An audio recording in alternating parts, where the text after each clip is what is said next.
जंगली बिल्ली के लिए ये एक व्यस्त सुबह है।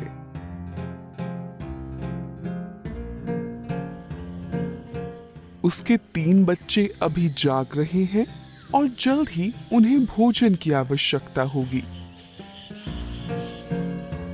जंगली बिल्ली जब शिकार करती है तभी वो छिड़काव कर अपने क्षेत्र की सीमाएं भी निश्चित करती है।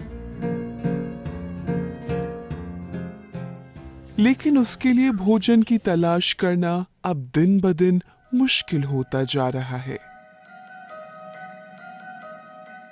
वक्त के साथ